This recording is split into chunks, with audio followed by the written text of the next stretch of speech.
कृष्ण ने अपने आचरण से मानव जाति के सामने कई ऐसे उदाहरण रखे जो जीने की राह दिखाते हैं। T20 वर्ल्ड कप में सेमीफाइनल मैच में भारत इंग्लैंड के हाथों हार गया। इस पर तमाम भारतीय क्रिकेट प्रेमी टीम को कोस रहे हैं और अपनी भड़ास निकाल रहे हैं।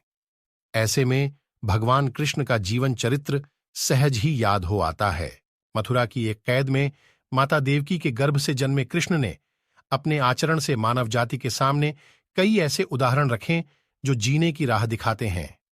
ऐसा ही एक उदाहरण है उनके रणछोड़ बनने का। जी हां, एक बार कृष्ण भी युद्ध को बीच में ही छोड़कर मैदान से भाग गए थे। फिर भी शत्रु का वध हुआ और हजारों निर्दोष नागरिकों की सुरक्षा हुई। यह है कृष्ण के रणछोड़ बनने की कहानी। भगवान श्री कृष्ण का जन्म कंस का वध कर समस्त पृथ्वीलोक को उसके अत्याचारों से मुक्त कराने हेतु हुआ था। किशोरावस्था में ही वह गोकुल से मथुरा आ गए तथा दुष्ट कंस का वध किया। कंस की मृत्यु से दुखी उसके ससुर जरासंध ने एक विशाल सेना लेकर मथुरा पर आक्रमण कर दिया। इस आक्रमण में उसके साथ शिशुपाल और काल्यवन जैसे शक्तिशाली राजा भी शामिल थे। जल्दी ही सेना मथुरा जा पहुंची और मथुरा की राजसभा में कृष्ण तथा बलराम को सेना को सौंपने का संदेश भेजा गया। इस युद्ध को टालने तथा मथुरा के निर्दोष नागरिकों को बचाने के लिए कृष्ण ने रातों रात वहां से सैकड़ों किलोमीटर दूर समुद्र में एक नई नगरी द्वारिका का निर्माण करवाया। अपनी माया से उन्होंने समस्त नागरिकों, उनके पशुओं तथा संपत्ति को नींद में ही नई नगरी में पहुंचा दिया। अगले दिन सूर्योदय के समय कृष्ण तथा बलराम जरासंध की सेना के सामने जा पहुंचे और उसे लड़ने के लिए चुनौती दी। जैसे ही जरासंध और दूसरे राजाओं ने कृष्ण को मारने के लिए शस्त्र उठाए, दोनों भाई भागने लगे।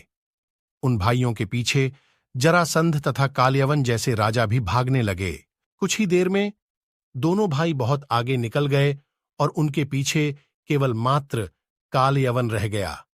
उसे देवताओं ने वरदान दिया था कि उसकी हत्या किसी अस्त्र या शस्त्र से नहीं होगी। ऐसे में वह निर्भीक था और लगातार कृष्ण का पीछा करते करते एक गुफा में जा पहुंचा। गुफा में राजा मुचुकुंद सो रहे थे, जिन्हें इंद्रदेव ने वरदान दिया था कि जो भी उन्हें उठाएगा वह उनके देखते ही जलकर भस्म हो जाएगा। वहां पहुंचकर कृष्ण ने सोए हुए मुचुकुंद पर अपना पीतांबर डाल दिया और स्वयं छिप गए। काल्यवन भी वहां जा पहुंचा और सोए हुए राजा मुचुकुंद पर पीतांबर देख उन्हें ही कृष्ण समझ बैठा। उसने मुचुकुंद को उठाने के लिए लात मारी, जिसके कारण उनकी निद्रा खुल गई और उनके देखते ही काल्यवन वहीं पर जलकर भस्म हो गया। तत्पश्चात कृष्ण ने राजा मुचुकुंद को अपने चतुर्भुज स्वरूप में दर्शन दिए और उन्हें मोक्ष पाने का वरदान दिया। वहीं दूसरी ओर जरासंध और बाकी राजा पूरी तरह से खाली मथुरा देखकर वापस लौट गए। कृष्ण चाहते तो स्वयं भी काल्यवन और अन्य अधर्मी राजाओं का वध कर सकते थे, परंतु देवताओं के दिए वरदान का मान रखने के लिए ही उन्होंने काल्यवन को राजा मुचुकुंद के हाथों मरवाया।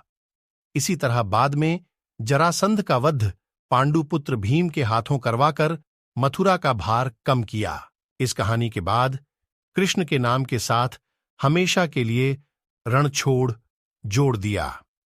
कृष्ण की इस कहानी से सीख मिलती है कि अनावश्यक ताकत का प्रदर्शन नहीं कर बुद्धिबल से काम लेना चाहिए। इस तरह हम अपनी शक्ति को खर्च होने से रोक सकते हैं और बड़े से बड़े संकट का भी सामना कर सकते हैं। दोस्तों, इस वीडियो में बस इतना ही। अगर आपको यह वीडियो पसंद आए तो लाइक करें, शेयर करें, सब्सक्राइब करें और कमेंट करें।